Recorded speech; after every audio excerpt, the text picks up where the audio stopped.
माँ बाप की नाफरमानी का अंजाम। इस जमाने में लड़के लड़कियां माँ बाप के हुकूक से बिल्कुल गाफिल बेपरवाह है। आए उनकी ताजीम अदब खिदमत और फरमाबरदारी से मुंह मोड़े हुए हैं, बल्कि कुछ तो इतने बदनसीब हो गए हैं कि माँ बाप को बुरी तरह तकलीफ पहुंचा रहे हैं। नतीजा यह है कि माँ बाप की नाफरमानी करके खुदा के अजाब का शिकार और जहन्नम के हकदार बन रहे हैं। आए एक आदमी ने पूछा, या रसूल अल्लाह, माँ बाप का औलाद पर क्या हक है?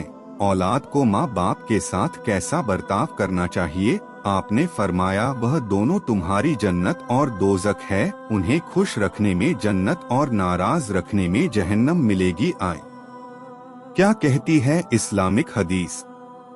बहेकी शरीफ की हदीस है, जिस आदमी से उसके माँ बाप खुश होते हैं उनके लिए सुबह से ही जन्नत के दरवाजे खोल दिए जाते हैं। एक आदमी ने पूछा, या रसूल अल्लाह, अगर माँ बाप ज्यादती करें तो? आपने फरमाया, अगरचे जुल्म करें तब भी माँ बाप को राजी रखना जरूरी है, क्योंकि उन्होंने ही तुम्हें इस दुनिया में लाया है, पाल पोस कर बड़ा किया है। आए दारमी शरीफ की हदीस है, किसी के साथ भलाई करके एहसान जताने वाले, माँ बाप की बात न मानने वाले और हमेशा शराब पीने वाले जन्नत में नहीं जा सकते। आए हजरत अबू हुरैरा फरमाते हैं कि रसूल अल्लाह ने फरमाया, जो अपने माँ बाप को सताए वो शख्स मलून है। हजरत अब्दुल्लाह बिन औफा फरमाते हैं, एक आदमी आया, कहने लगा, या रसूल अल्लाह, एक जवान मरने के करीब है, उसे कलमा पढ़ने की ताकीद दी जाती है, लेकिन उसकी जबान नहीं चल रही है।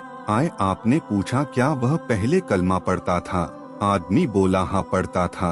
आपने फरमाया, जब जिंदगी में पढ़ता था तो मौत के बाद कौन रोक रहा है? इतना कहते ही आप उसके घर की तरफ चल पड़े। सहाबा भी साथ हो लिए। वहाँ पहुंचकर आपने मरने वाले जवान से फरमाया, पढ़ो ला इलाहा इल्लल्लाह। जवान बोला, सरकार जबान नहीं चल रही। आपने पूछा, तुम्हारी माँ है? वह बोला, हाँ है।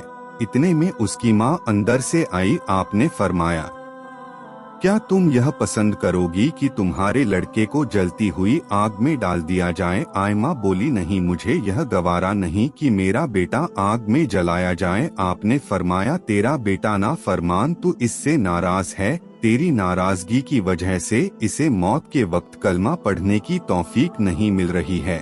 अगर तूने इसे माफ नहीं किया तो यह यूं ही मर जाएगा और इसे जहन्नम की आग में जलाया जाएगा। क्या तुझे मंजूर है? माँ की ममता को जोश आया। वह बोली, मैंने इसकी कताए माफ की। इतना कहना था कि लड़का कलमा शरीफ पढ़ने लग गया है।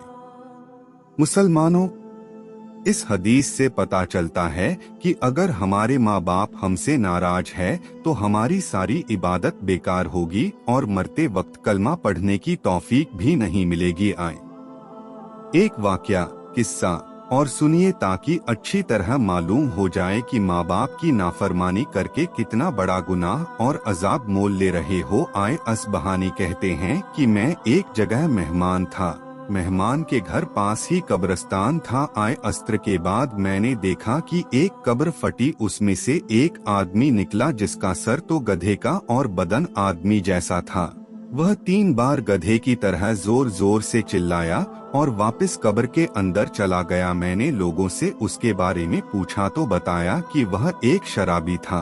उसकी माँ उसे मना करती, उसे डांटती, लेकिन वह मानता ही नहीं था, बल्कि उल्टा उसको बुरा भला कह देता। एक दिन उसकी माँ जब उसे मना करने लगी तो उसने उसकी माँ को कहा, खामोश रहो, क्या गधे की तरह चिल्लाती हो? माँ बेचारी खामोश हो गई। खैर, एक दिन वह असर के वक्त मर गया और दफना दिया गया। उसी दिन से हर रोज असर के वक्त यह कब्र फटती है और वह निकलता है और गधे की तरह चिल्लाकर चला जाता है।